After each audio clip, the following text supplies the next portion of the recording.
Hello everyone, I'm Teresa and today I'm going to talk about another Major Arcana card, the Magician.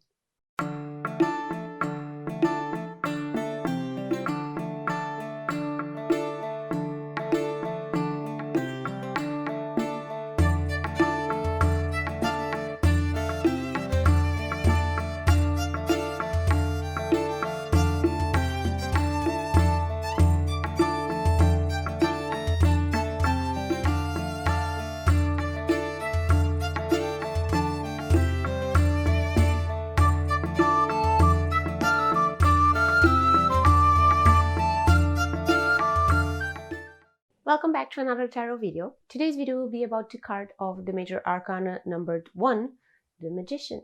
Just like the previous video, I'm going to give you some pointers on how to read the card and not just a list of keywords. I'll probably repeat this on every video about tarot, but whatever I share about card readings are my interpretations, based on my knowledge and the sources I have used to study along the years, so you are more than free to disagree with me, as long as you keep it polite and respectful. I welcome every point of view and exchange of knowledge as long as people are polite and respect each other. If you take in consideration what I said on the video about the Rider-Waite-Smith structure, you'll remember that I said in the numerology part that the number 1 stands for power and potential. So when you see the Magician as the card number 1 of the Major Arcana and you look at the image itself, you immediately understand that it will speak of using this power and potential, how the number 1 brings the individuality and inspiration into play. Suddenly lost all light, which is awesome. Thank you, son. You are a sweetheart. Now that I've sorted out the brightness of the camera, let's look at the card.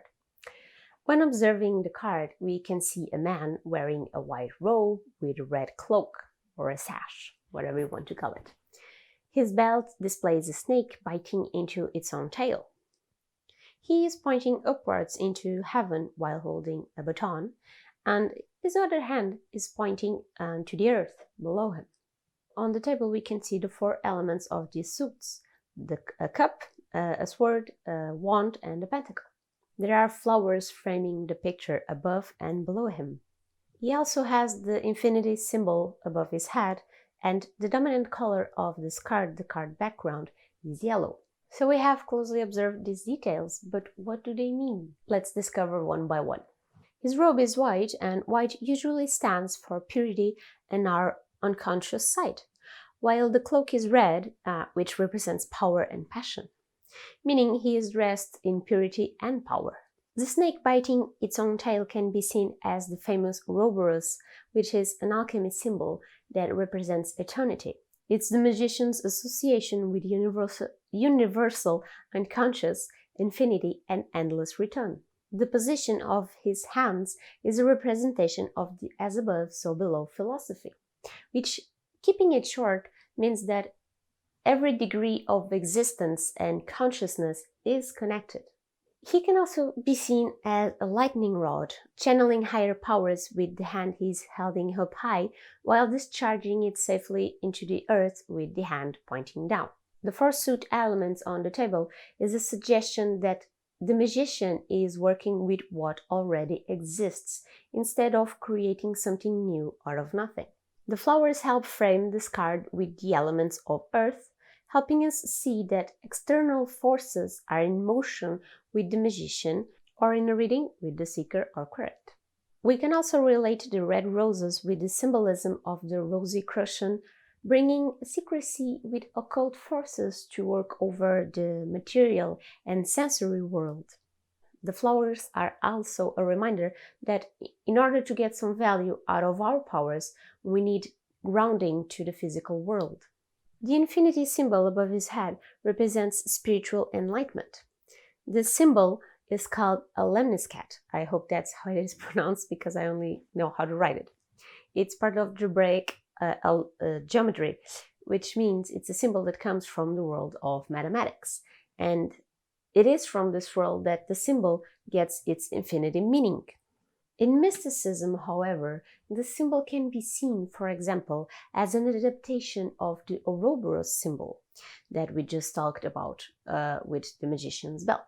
The yellow background can represent the intellect, the enlightenment of the mind, and a fierce and higher consciousness.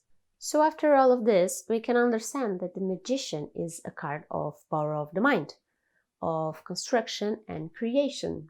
The magician is a strong connection between the conscious and the unconscious. He is a human being achieving divine motives, working as a beacon of higher powers, bringing them down to earthly realms. In this sense, he embodies the mastery of physical, mental, and spiritual realms. The clothes of the magician are similar to those worn by Knights Templars that wore white robes with red sashes. The Knights Templar came from the Christian military order that was founded after the First Crusade. Even if there isn't a written or historical evidence that connects the Crusades with the tarot, the synchronicity of this can be important to the reader or practitioner, so it's worth to mention for further investigation if wanted. Let's go to the meanings of the card. If you get this card on a reading, it brings awareness of your own power, of your spiritual consciousness, or even a state of excitement that is taking over. It's a sign to act with consciousness. This can be related to the querent's personal self or someone else's power that is affecting the querents. This will obviously depend on where it lands on a spread and what question you are working with. It's a sign of inspiration, of action, the excitement of starting something, a new life cycle or a new project, and how this excitement and passion will help you keep working hard to reach the wanted goal. This is a card that speaks of willpower, discipline, and channeling energy towards a goal. The magician gives us the knowledge that only with a fully conscious use of our powers will we reach success. One must learn the strength and discipline to act instead of simply react. We can have all the power and potential of the world within us, but if we don't act, if we don't work to bring it to the physical world, it's just like they don't exist to begin with.